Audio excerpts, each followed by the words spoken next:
Aku telu ini nanti kan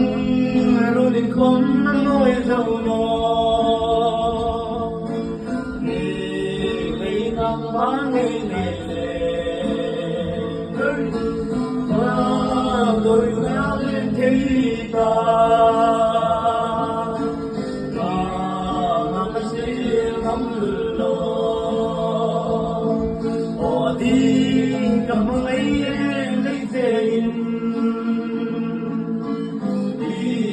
lòng kính lấy phật và đăng bóng xanh lên mê lo